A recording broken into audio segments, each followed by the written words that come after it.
de las FARC reafirmaron su compromiso al proceso de paz y aludieron al referendo del 2 de octubre en el que el pueblo colombiano tendrá la última palabra. El presidente Juan Manuel Santos y el líder de las FARC, alias Timochenko, firmarán el acuerdo la semana que viene en Cartagena. El miércoles, Santos celebró la noticia durante la Asamblea General de la ONU. Santos resaltó las ventajas y posibilidades que ofrece un tratado negociado a lo largo de 6 años y que pone fin a un conflicto armado que ha sembrado la muerte en el país durante casi medio siglo. Esta es la primera vez en la historia de la resolución de conflictos armados en el mundo que un gobierno y un grupo armado ilegal, a través de un acuerdo y no por imposiciones externas, pactan una justicia transicional para someterse a ella. Aquí en la ciudad hay algunos asuntos del proceso que tienen a los colombianos en lados contrarios, como por ejemplo el tema de la justicia transicional. La paz no ha llegado a Colombia, eso es un sofisma y distracción, vuelvo y le digo, que quiere que los colombianos honestos mantengamos los guerrilleros, los asesinos. Hay una firma y hay un compromiso totalmente entre el gobierno y la guerrilla. Eso yo sí creo, porque está la ONU metida, están los grandes del mundo metidos en eso. ¿Entiendes? Está ahí, yo sí creo. Para hablar de este tema tan complejo nos acompañan los analistas José González y Robert Valencia. Bienvenidos a los dos. ¿Y cuáles son los principales retos ahora de cara a firmar este acuerdo? Obviamente hay muchas especificaciones a las que muchas personas se oponen y últimamente, en última instancia, el pueblo colombiano es quien decidirá a través de este plebiscito. ¿Cuáles son los retos principales? En primera instancia viene el referendo del 2 de octubre y las encuestas tienden a favor del sí, pero la campaña del no sigue siendo muy intensa y como ha señalado el presidente Santos, no hay un plan B. Sin embargo, si gana el sí y se emprende lo que se ha acordado en los acuerdos de paz, los conflictos más importantes están en relación al derecho transicional y las penas o no, que deberían imponerse o no, y los procesos judiciales contra los guerrilleros de la FARC y los miembros del ejército a los que se haya probado abusos de derechos humanos. Y otro es el tema patrimonial relacionado al ingreso o a los activos que tenga la FARC vinculados al narcotráfico. Sí, para mí el reto más importante es el de darle a conocer a la población realmente lo que va a ocurrir en cuanto a la participación política se refiere. A mí me parece que hay unos puntos muy importantes que aclarar. Esta no es la primera vez que Colombia firma un tratado de paz. Ha hecho 9 tratados de paz. Ha firmado con el M-19, ha firmado con el Quintín Lame, o sea que esto no es ninguna novatada. Segundo, a mí me parece también que el público merece saber es toda esta retórica de que Colombia se va a convertir en el país castrochavista y que se va a convertir en otra Venezuela, en otra Cuba. Me parece que es una opinión muy, pero muy exagerada. Realmente. No se trata de que Colombia deje de ser un Estado de Derecho, de que las Fuerzas Armadas depongan sus armas y que la guerrilla haga lo que quiera. Me parece que es algo muy importante porque la crítica es en la participación política. Y hay que entender ese paso. Yo, si me permiten, unos minutos más.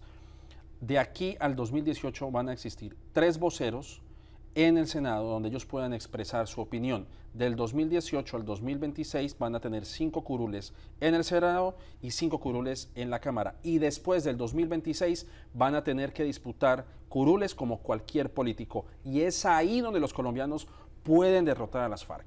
De lo contrario, son pamplinas, son simplemente falacias y yo creo que eso puede también minar la posibilidad de que el sí gane el próximo 2 de octubre. ¿Y qué pasa si gana el no? Digamos, tienen que volver a la mesa de negociación. Sería un proceso muchísimo más largo. Ha tomado 6 años llegar a este punto. Es indeterminado, ¿no? Porque si gana el no, los acuerdos son nulos, la FARC tendría que volver a sus campamentos, la guerra se reanudaría y se abre una etapa. ¿Con qué confianza podrían creer las guerrillas en una renegociación o no? Lo que puede ocurrir son 2 escenarios, como lo acaba de mencionar el invitado. Y lo que ha mencionado también Santos, la posibilidad de que la guerrilla vuelva a retomar las armas, porque también hay otra cosa que hay que tener en cuenta. Si llegado el caso que gane el sí, las FARC no van a deponer sus armas inmediatamente. Hay un plazo de 5 a 6 meses para que ellos definitivamente devuelvan las armas y cualquier armamento que ellos tengan a su alcance.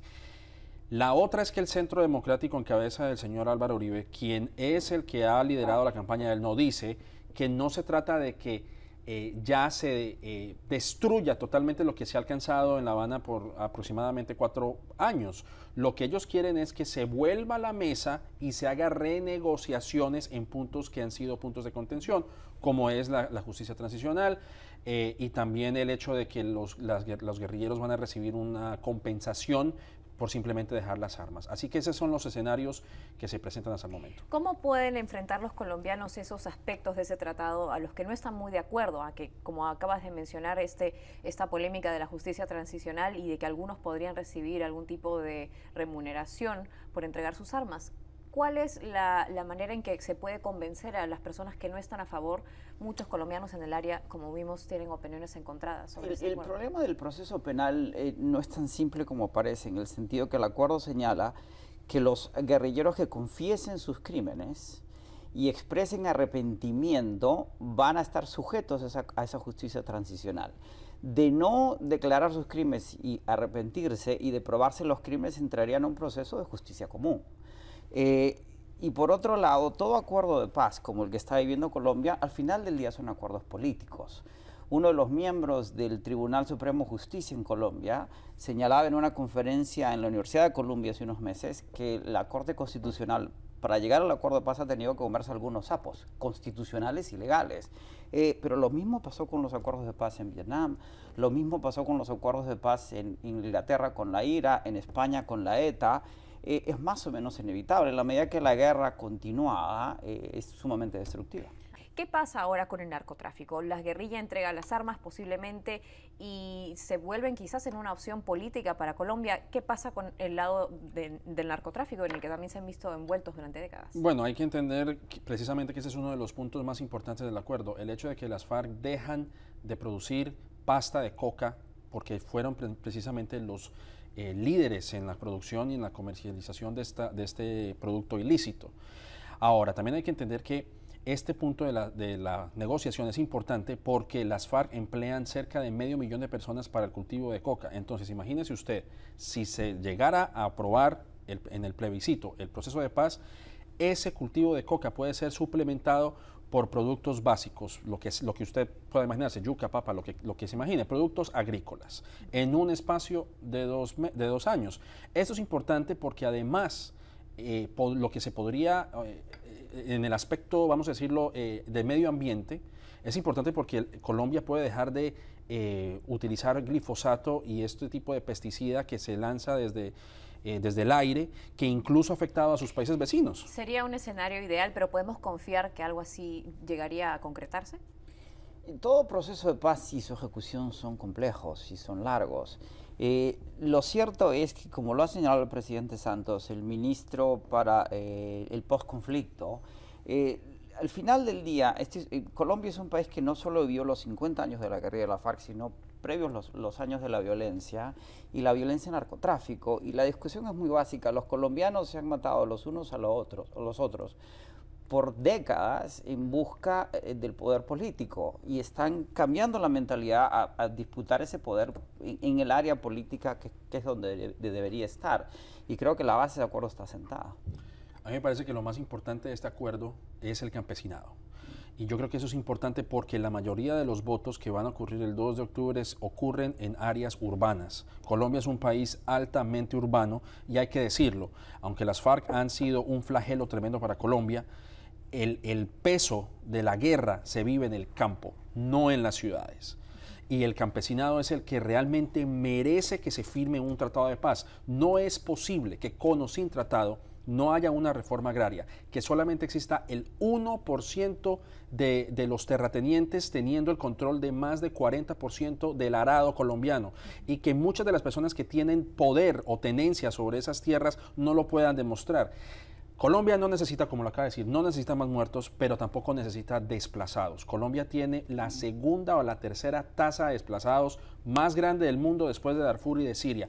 Esto no puede pasar, ya es hora de parar.